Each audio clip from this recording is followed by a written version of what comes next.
do të kesh njerëz me tregues kardinal. Po për Spakun edhe në Spak e keni fjalën? Patjetër edhe Spaku. Çfarë moshe ka aktualisht moshë mesatare Spaku? 35 vjeç. 40 vjeç. Për ju duhet të jenë më shumë? Jo, ka 35 vjeç. Ka 35 vjeç, ka 37, ka. Jo, sa duhet të jetë për mua? Mosha më mbi 40. Mbi 40. Absolutisht. Por do të ketë staf oficer të policisë gjyqësore që i themin e BK-ja. Tani, zotja Xhia, vim te një çështje që është më e diskutuar dhe çështja numër 1 sot në drejtsinë shqiptare, ajo e kryetarit të Bashkisë së Tiranës zoti Veliaj. Ju jeni avokat i zonjës Ajola Zoze, bashkëshortit, por që nuk është e ndarë nga çështja e madhe. Tani çfarë po ndodh me këtë çështje? Është diskutimi më i madh që mund të ketë ndodhur në këto 35 vjet. Dhe lajmi i fundit është që pikërisht një përgjim presupozohet që i është bërë në qeli zotit Veliaj, që ka folë me celular, ka ndalë sot në media, janë hakeruar, pra janë nxirë nga dosja. Ne kishim i marrëveshje, por unë prap nuk i shmangen pyetjes, që të mos hynim në çështje konkrete. Sepse janë çështjen e tim. Megjithatë, unë jam i detyruar të sjell natyrisht. Jam i detyruar të sjell përpara juash si përgjigje edhe si kundër përgjigje të gjithë terrenit, qoftë mediatik, qoftë edhe si është mbarsur opinioni, ose si është informuar opinioni. Deri tash, Spaku ka përdor taktikën e informimit nëpërmjet medias, të opinionit, ndaj çiftit Veliaj. Që do të thotë? Që do të thotë që e ka hedhur informacionin gjysmë. Për shembull, në qoftë se thotë që 700.000 euro kanë qenë donacionet në OIF, në organizatën jo fitimprurse, që ishte e drejtuar nga bordi, edhe në kryet bordit ishte zonja Zoza, është i mangut, është tendencios. Pse? Ta them unë. Sepse nuk thotë për sa vjet janë to. E parë, që janë për 7 vjet. Po për sa vjet janë? Për 7 vjet. E dyta, nuk thot sa nga këto janë nga buxheti i bashkisë? Se thot, s'ka asnjë. S'ka asnjë. E treta, ku kanë shkuar këto para? Se thot, ato para të gjithë në rrugë bankare janë çuar në aktivitetet kulturore të organizuara në Shqipëri. Dhe të fokusuara natyrisht në kryeqytet, se kryeqyteti i ka. Dhe nuk thonë në fund si ka ikur gjithë rrugë bankare. Dhe nuk thonë çka ka ngelur. Arabelit, që është kjo OIF-ja, i ka ngelur 21.000 euro, nga të cilat duke hequr tatimet, 17.000 euro janë pagesa $200-300 për stafin, për Ajolën, në muaj, për gjithë të periudhë.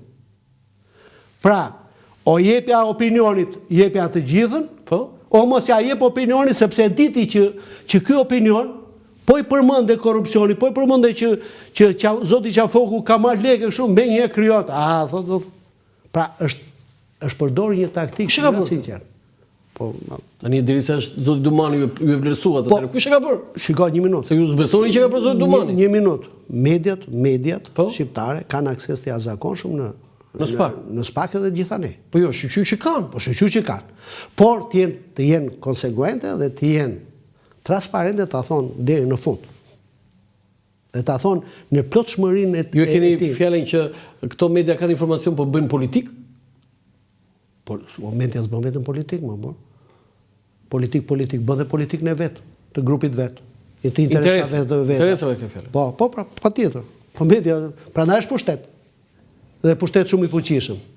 Dhe që media, se s'po marr përsipër çfarë do të bëj me media. Media do të jetë shumë e kujdesshme.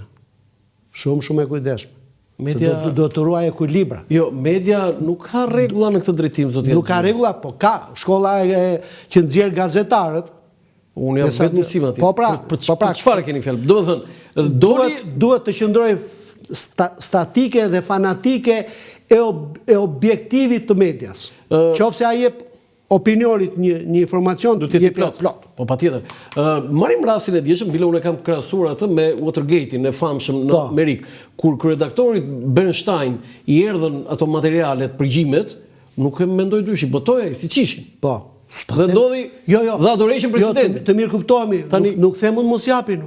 Të japin të gjitha. Çfarë ndodhi me këtë rastin e fundit, që jeni avokat dhe në cilësinë e kryetarit të dhomës avokatisë? Me këtë hakerimin. Sepse tani është hakerim?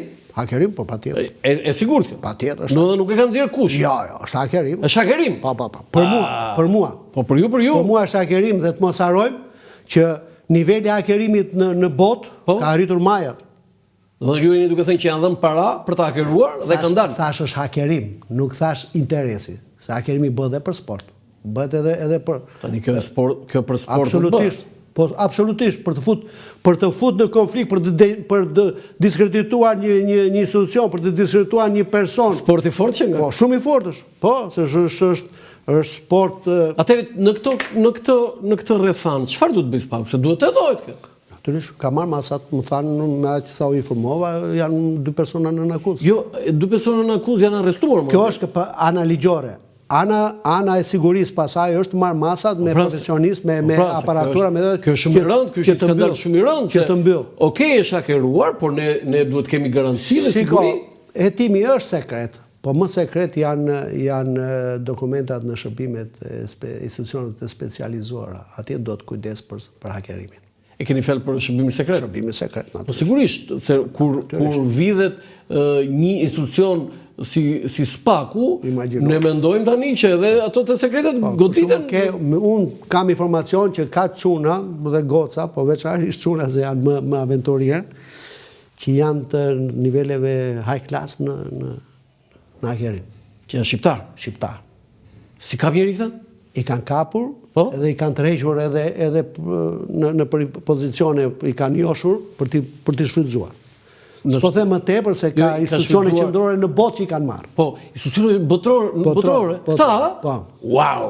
Po, ata i marrin që të pengojnë hakerimin? Jo, i marrin që të shfrytëzojnë ata, që t'i kthejnë në sistem mbrojtje për institucionet e tyre. Është më e bukur që ka thënë. Po kjo është. Hakersat i marrin institucionet shtetërore për t'i përdorur për vete. Po. Dhe shërbimi sekret. Po. Shërbimi sekret, Po normale është. Tani vim te cila është pozita e zonjës Zoca në këtë moment, zoti?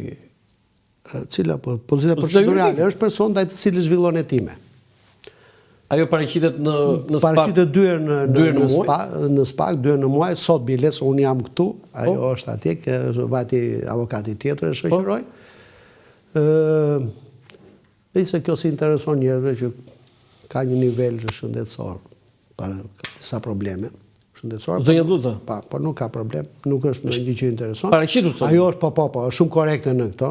është shumë bashkëpunuse dhe biles, për ta thënë kjo që tjetë edhe për ta mbyllur në këtë aspekt, besoj i do është dakord, që në kundërshtim me mbrojtjen, ajo thotë unë dua të jap shpjegime detaj. Ose taktika jonë është të japë shpjegime në raport me pyetjet, se të japësh ti shpjegime, jo thotë dua të jap shpjegime të gjitha. Për të sqaruar pozicionin tim. Qoftë lidhur me shtëpinë e babait, që është absurditet. Unë kisha zotin Majko këtu për para 2 ditësh, para disa ditësh, edhe ai është kandidat në Kavaj, po u qeshëm të dy sepse tha kam një vit e gjysmë, tha që rrit e shtëpi e Vjerrit, tha në Qerret. I thashëm mos e thuaj këtë se të erdhi SPAK-u atje dhe të morim qafi tash. Edhe qeshëm të dy. Qelizat ato ku ishte revelia ishte në gjithë zonën se kështu ka drejtuar atë, ka qenë siç është Majko tash, po ai ka qenë për Kavajën.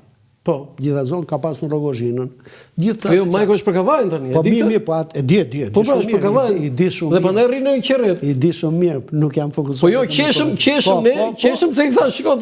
Pra janë, shiko, SPAK-u për shembull do të perfeksionohet ose mund të them që e di dhe anën civile të legjislacionit, të ndërthurur me legjislacionin penal, por do të respektoj edhe kontratat. Nuk mund të thot a priori janë fiktive. Më kupton? Në qoftë se ajo është një vilë që është në emër të Vjerrit, jeton Vjerri, s'mund të thuash ti tash që jo po është e jotja dhe ta ludosh. S'ka ludim në drejtësi. As mund të thot gjyqtari që kam dëgjuar dhe gjyqtari thonë, pavarësisht s'ka prova se ai e ka bërë. Diskutoj që ka bërë. Të tilla janë absolutisht të ndaluara në jurisprudencë janë jo vetëm të ndaluara, po ta kanë dhënë shembull kriminal nga më të fuqishmit që e dinin të gjithë, po? Dhe e dinin që e kishte kryer vepër vetëm se s'kishte prova. Në dispozicion nuk është. Si e parashikoni zoti Axhia këtë proces, këtë mega proces tani? Të kujt? Të zotit Velia dhe zonjës Xoxa. Radh parë të zonjës Xoxa që ju jeni. Për mua sqarimi i pozicionit të zonjës Xoxa sqaron edhe pozicionin e Reovelis. Do të thënë zgjidhja e pozitës juridike të saj, sepse akuzat deri tash të paktën nuk e di unë, mund të ketë spaku asa nën mëng, nuk e di, ose qa planesh që ju nuk i dini. Po, që ne si dim, me kaq sa kemi parë në 66 fashikujt, të cilët po ju rikthehemi, se janë shumë, jemi një grup avokatësh, ata spaku ka punuar 10 veta për një vit e sa. Për këtë çështje. Për 66 fashikujt. 10 veta? 10 veta. Se nuk është vetëm zoti Olsi Dado? Kanë oficer. Të BK-s. Po, BK-s. Kështu që Terion Velia kanë vajt nëpërmjet zonjës këtyre episodeve që thonë për Bashortës. Kështu që sqarimi për mua, sqarimi i pozicionit natyrisht me prova, dhe kjo është detyra jone e ekipit të mbrojtjes, sqarimi i pozicionit të zonjës Xoxa do të sqaroj shumë edhe do e dritë mbi pozicionin e zotit Velia. Si e parashikoni tani? Unë po pyes Max Axhin, një avokat nga më të mirë në Shqipëri. Si e parashikon? Për mua zoti Velia me kaq do çlirohet nga akuzat. Do çlirohet nga akuzat. Për mua. Kur është gjyqi? S'ka gjyq shpejt akoma. Po sa është afati? Një herë në radhë parë ne jemi në gjykatën e lartë. Po? Ne, domethënë kur them ne në çështjen e kësaj, zoti Velia për masën e arrestit.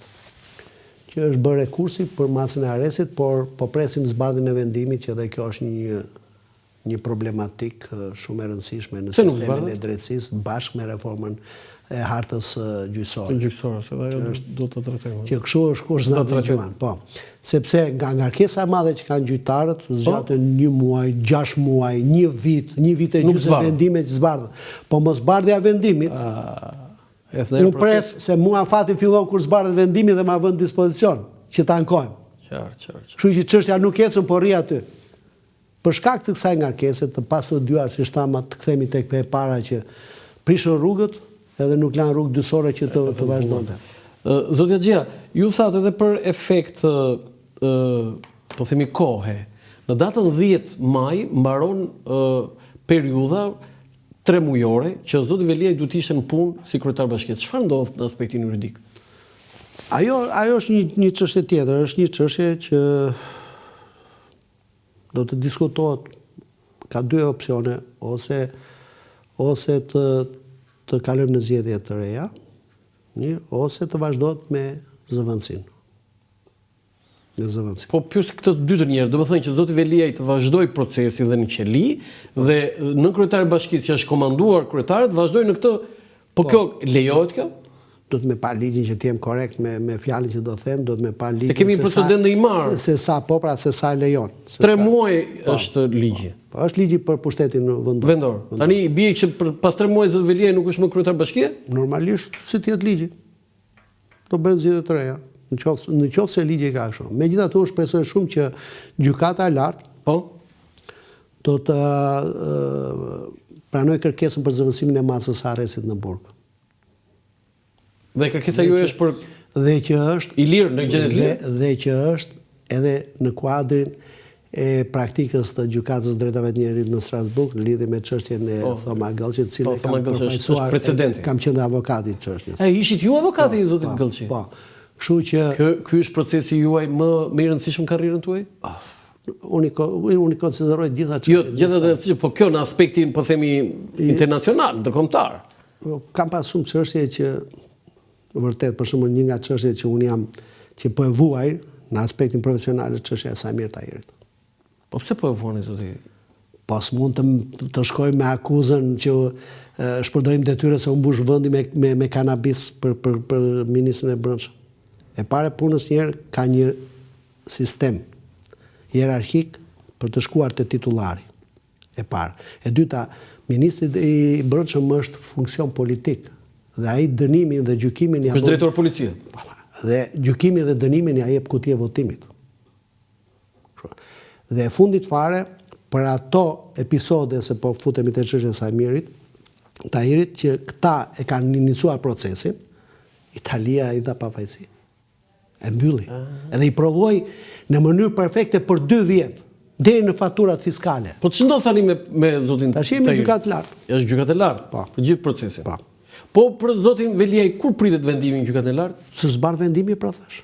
I Po jo, gjykatës së po apelit. çfarë? Ka afat, ka kufizim? Po kjo është pra që afat ka me ligjin, një Edhe muaj që janë shkelur. po s'ke ç'të bërë, se kjo situata. E kupton, kjo që thash që u hoqën nga 400 gjyqtar, u hoqën 170, mos gabojm, ë? Po, sepse bashkë me prokuror janë gati 300-400. Po, 300. Po kush i zëvendësoi?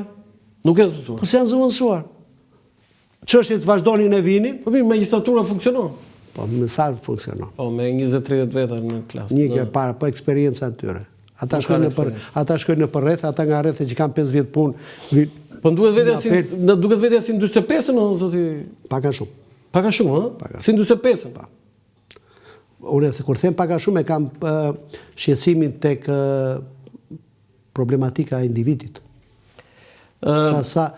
Sa koha i duhet atij që të mbaroj punë me gjyqësorin. Mirë apo keq.